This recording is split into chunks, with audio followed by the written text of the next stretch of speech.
Hey guys, I'm JanetOnOccasion, and today we're playing the Total War Warhammer II Battle Replay. So this one is the last game I'm in for Shadow's tournament. I'm against Gojira, and he's playing as Norsca. I'm playing as the Dark Elves. It's an interesting one. It's not. It's pretty. I mean, it's Dark Elves versus Norsca. It's a tough one for Norsca. It really is. Well, in my experience, at least. So here you see I have a front line of Dread Spears, mostly. Dread Spears, I mean, they're fine. It's mainly for the melee defense, but they've got some anti-large, which helps. You've got shields as well. They're fine. Sisters of Slaughter, though, really good melee defense and poison, and they can get a lot of killing done, too.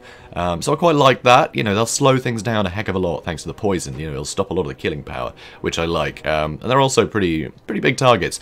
Also, people tend to expect executioners in this matchup, so I decided to go with the unarmored approach, which, yeah, the berserkers will have slightly better value against, but they can still do some work to berserkers, and I've got a lot of backup with other things, so yeah, it'll be fine. It's a kind of a toss-up, like executioners or Sister Slaughter. They're both viable, I think, in this matchup. It's kind of a coin flip which one you want to bring, and which one, you know, your opponent is going to try and counter. So, yeah, we'll see. Anyway, here, Black Ark Corsairs. Surprising amount of armor piercing. They shoot 2 shots, each doing 3 armor piercing damage. So that adds up pretty quickly, so they're not half bad. And the fact they can run and shoot is great. It means you can just sort of run away from things like, you know, mammoths or whatever while shooting into them.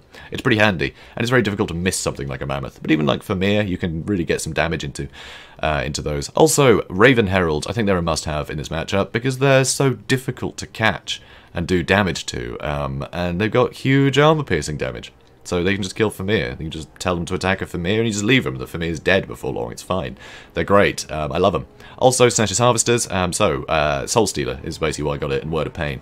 Just the damage that I can do, because Norsca tends to overlap a lot of units. Yeah, they tend to have like Vermeer on top of their infantry, and you know, they tend to double up a lot of things. So wherever in the front line you want to hit it, just go for wherever their heroes and generals are, and you'll hit a load of other stuff. Just get great value. So I love that. Marathi, she's got the same thing going on, but she's also got a load of other spells as well. But mainly, it's her debuffs, her attack and you know, melee attack and melee defense debuffs that she has whenever she's in combat. You know, nearby stuff suffers those negatives.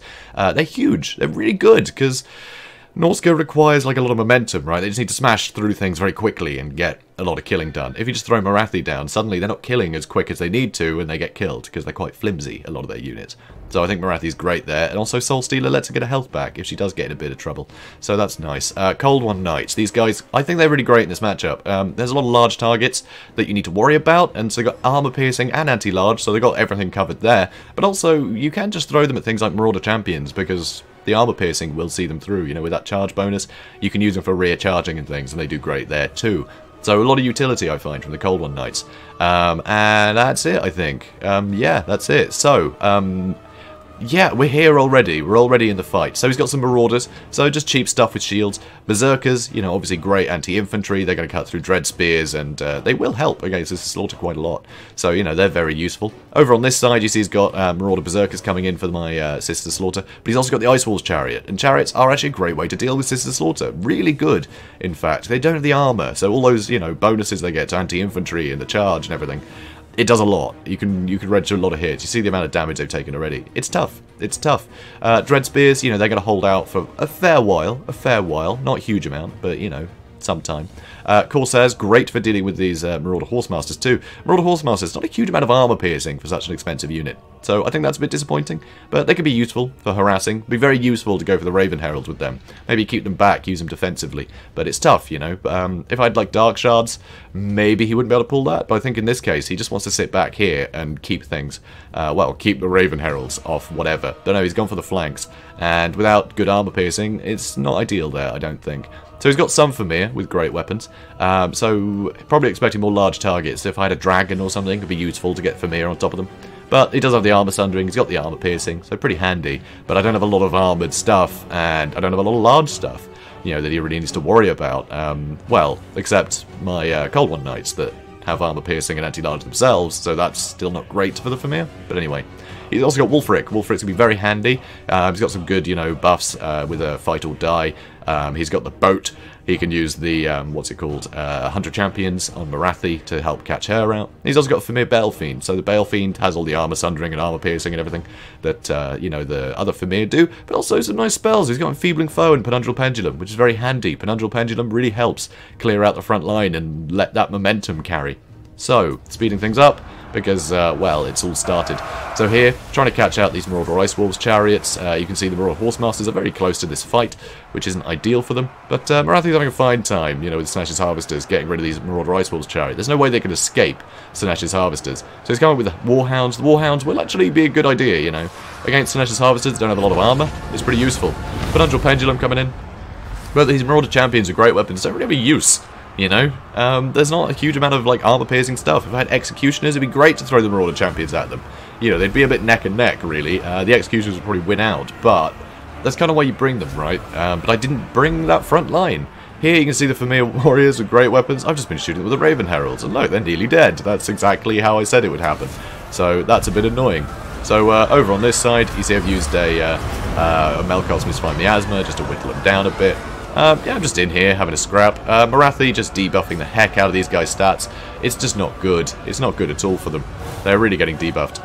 So the back line, all that backline pressure, I've been able to wrap up so quickly. Combination of Black Art Corsairs, Sinesh's Harvesters, and Cold War Knights. Nothing can sneak around the back. My back line was so powerful here. It's almost impossible for him to do anything. And here you see the Horsemasters still just getting shot at by hand bows. Our front line, yeah, it's suffering a bit. It's suffering a bit. I mean, you know, my Sister Slaughter got focused down by a lot of stuff. They're starting to go, which is a pity. But, yeah, I've got rid of a lot of vital units here. So, finishing off these Familiar Warriors, and then I'm going to charge into these Marauder Horsemasters to finish them off, because I can't have them throwing missiles at Sinesh's Harvesters. That'll hurt. And then now the Chariot, same problem. Chariot can't get away again, so it's just going to sit there and get wailed on. You know, the anti-infantry not going to help against my Doomfire Warlocks.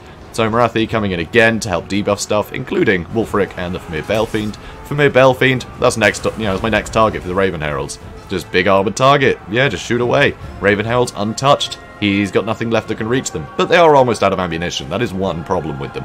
If you don't get them on something valuable early, you're just going to waste your ammo. So over here, nice rear charge into the Marauder Champions, and they can't deal with that. No, too much armor piercing. It's going to hurt. It's going to hurt a lot. So here, Melkoths on the Marauder Berserkers, just to help get some damage in. Throws a boat at me, naughty Wulfric. But all this side has been completely crumbled. The Familiar Balefiend ran away, but I'm going to keep chasing and shooting at him. And now it's just clean up, really. Wulfric's nearly dead, Marathi barely a scratch on her, and all this stuff once again is getting debuffed. That's the thing, Marathi, when it comes down to one last fight, it basically means the whole army is going to be debuffed. And at that point, it's very difficult for them to compete, you know, on level field. But look, 13, 15, 22 and 15 melee attack and defense. It's pretty pathetic. It's not good. Here, a Penundral Pendulum coming in. One last spell before the Familiar Balefiend runs away. Gets a bit of a hit on the Corsairs, but it's not game-changing. No. Pyrrhic Victory. There we go. Yeah, I mean, it's kind of expected. Honestly, I think the thing with Norsca in this one is you can't really bring a balanced army, because the Dark Elves can bring a better balanced army. They just have better counters to what you're going to bring. Because, you know, you've got really good access to armor piercing and just a huge range of things. It's very difficult to know what you're countering. You know, whether you're countering Sisters of Slaughter or Executioners, you know, what is that front line going to be? It's hard to tell. And there's no sort of, I don't know, panacea that Norsca can bring. So I think what Norsca needs to do is just go all in with one strength, right? Well, sort of two. Just bring a ton of Berserkers and Familiar. I think you just need to go all in with that and just hope you can just ride through everything. I think that's the best thing to do, really. Just make it so, yeah, you've got stuff that can be countered, but if you're against a balanced army, it's not going to have enough stuff that can counter your army. So, yeah, you might have, you know, the Raven Heralds and maybe some Dark Shards that'll do a lot of damage to Familiar, but if you have several units of Familiar, then, yeah, one might get focused down and be killed almost immediately, but by then the other 2 or 3 units you have smashed through their areas in the front line, and suddenly the back line is compromised, and Dark Shards are going to get killed to bits. You know, maybe bring some Hounds as well, just to cause some hassle, keep the cavalry, you know, preoccupied, be a pain in the back, you know, try and get on top of some of those archers, do what you can there with something, you know, cheap and mobile. They could just bog stuff down a bit. But yeah, I think you need to go all in with one strategy. I think trying to bring a balanced army, you're going to end up against, you know, a balanced Dark Elf army, and it'll just win. It's just very tough. It's just they have all the tools they need to deal with everything in Norsca's roster, I feel. So it makes it very difficult for Norsca. So yeah, I think you need to go all in with a strategy. So that way, yes, the Dark Elves will have some counters to that, but they won't have enough of those units to counter all of it. So, seems odd, but I think that's what you need to do. You just need to go all in with one tactic and kind of hope for the best. You know, you can hedge your bets a bit by, you know, good use of spells and all the rest of it. But, yeah, I think you've really just got to go all in with one thing rather than trying to be balanced. You know, usually balanced army, yeah, you want that, but I just don't think it works against the Dark Elves. I mean, it might be wrong, but that just seems to be my experience with it. I find the sort of the one-trick pony army of Norsca tends to do better against Dark Elves than when people try and, you know, have everything covered. Because they don't match up well enough, I think, across the board, which is a pity. That's just the way it is, it seems. So, guys, that's it. That's going to be it for me in this tournament, because, you know, I lost a load of games. I mean, at least I managed to get a couple wins at the end, right? Although I didn't play any of those games in that order, so it was totally different order, but whatever. It just happened to be the first 3 games were losses. But, yeah, it was fun, though. It was a lot of fun. I just wish I'd been more on the ball, you know. I wasn't well during the whole week. And it sucked. It's the last thing I wanted to do. But I'm glad I did it, and you know, I'm glad I've been able to show you all these games. You know, you can see where I've just cocked up through how easy it is to cock up when you just don't pay attention, I guess. You know, when your mind's not in it, you leave units left that could be valuable. You know, you're not getting value from the units that you otherwise would do. You know, I think it's still a good learning exercise. But anyway, speaking of learning exercises, Shadow Online Gaming over on his channel, he is casting every single game in the tournament. So if you want to see you know, a wealth of learning experiences and more action, go check him out. He's a good dude. You know, he organises these things, and they're a lot of fun. So be sure to show your appreciation, go over to his channel, and tell him I sent you. Also, go check out Gojira, because he's also a good dude. Plays a lot more Blood Bowl and things. Doesn't cast a lot of Total War these days. But he's got a YouTube channel, and yeah, Gojira Gaming. Go find it. It's I don't know, it's the one with Blood Bowl on it. I think there's like 20 Gojira Gamings, but he should be near the top of the list if you type in Total War or something. So yeah, it'll be fine. I'll try and remember to put a link. I always forget to do that. You might have noticed. So if someone could put a link in the comments. Anyway, that would be great, but I'll try and remember. So yeah, that's it. That's it for me in this tournament. So guys, if you enjoyed this, please do comment, like, and subscribe, and I will see you in the next one. Have a good day, guys.